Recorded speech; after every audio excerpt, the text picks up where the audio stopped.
కల్కి cinema.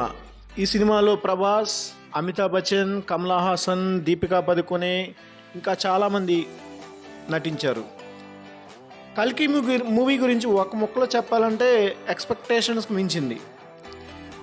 Cinema absolute. Cinema కథ కానీ, స్క్రీన్ ప్లే కానీ ఇప్పటి వరకు మనం ఏ తెలుగు సినిమాలో చూడని విధంగా ఉంది. అశ్వత్థామ, సుమతి మరియు భైరవ అనే ముఖ్యమైన క్యారెక్టర్ చుట్టూ ఈ కథ తిరుగుతూ ఉంటుంది.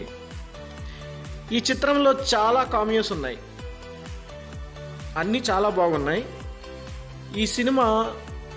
ఈ సినిమాని ఫస్ట్ 20 minutes మిస్ అయితే మాత్రం సినిమా చూడకండి. ఎందుకంటే సినిమా మొదటి నుండి చూడండి. ఈ కల్కి సినిమా యూనివర్సిటీలో ఇంట్రడక్షన్ ఈ ఫస్ట్ 20 minutesలోనే ఉంటుంది. ఈ movie interval scene, second half actions scenes కానీ సూపర్గా ఉన్నాయి. ఇదంతా ఒక ఎత్తు అయితే క్లైమాక్స్ సీన్స్ చాలా అద్భుతంగా ఉన్నాయి. చివరిలో ప్రభాస్ ఎవరు అని చెప్పే ట్విస్ట్ చాలా చాలా బాగుంటుంది. పౌరాణికాలు సీనియర్ ఎన్టీఆర్తో తప్ప మరెవరూ చేయలేరు అన్నంతగా ఇందులో కూడా ప్రభాస్ క్యారెక్టర్ అతను తప్ప ఎవరూ చేయలేరని అన్నంతగా చేశారు. సినిమా చూస్తే మీకే అర్థమవుతుంది.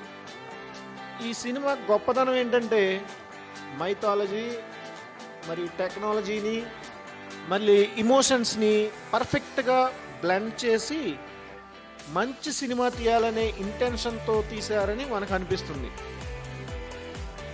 అమితాబ్ బచ్చన్ గారి క్యారెక్టర్ అయితే చెప్పలేము, అదిరిపోయింది. అశ్వత్థామ క్యారెక్టర్లో పర్ఫెక్ట్గా సూట్ అయ్యారు. ఆయన ఈ క్యారెక్టర్లో ఒదిగిపోయిన తీరు కానీ, ఆయన నటించిన విధానం కానీ చాలా చాలా బాగుంటుంది. ఇక కమలా హాసన్ గారి క్యారెక్టర్ స్క్రీన్పై కొద్దిసేపే ఉన్నా కానీ చాలా టెరిఫిక్గా ఉంటుంది. అతని చూపు కూడా భయపెడుతుంది. ప్రభాస్ గారు, దీపికా పదుకొనే వారి క్యారెక్టర్స్తో సినిమాకి నిండుదనం తెచ్చారు. ఇక మ్యూజిక్ విషయానికి వస్తే మ్యూజిక్ డైరెక్టర్ సంతోష్ నారాయణ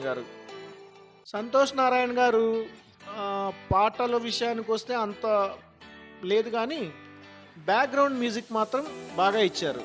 ప్రతి సీన్లో కానీ ప్రతి సీన్కి కానీ ఆయన ఇచ్చిన బ్యాక్గ్రౌండ్ మ్యూజిక్ మాత్రం హ్యాట్స్ ఆఫ్. అయితే పాటల్లో అంత పసలేదు. ఇక మూవీ డైరెక్టర్ నాగశ్విన్, ఈయనకి ఒక హ్యాట్స్ ఆఫ్ చెప్పాల్సిందే. ఆయనకు 100కి 100 మార్కులు ఇవ్వచ్చు. ఇది తెలుగు సినిమా ఇండస్ట్రీలో వన్ ఆఫ్ ద బెస్ట్ మూవీస్లో ఒకటిగా నిలుస్తుంది. నాగశ్విన్ గారు ఆయన ఆ సినిమాని అందించిన విధానం కానీ, తీసిన విధానం కానీ, ఒక్కొక్క క్యారెక్టరైజేషన్ కానీ క్రెడిట్ అంతా ఆయనకే ఇవ్వచ్చు. ఇక ఆ సినిమా ఓవరాల్గా బాగుంది, తప్పకుండా చూడండి. Thank you very much.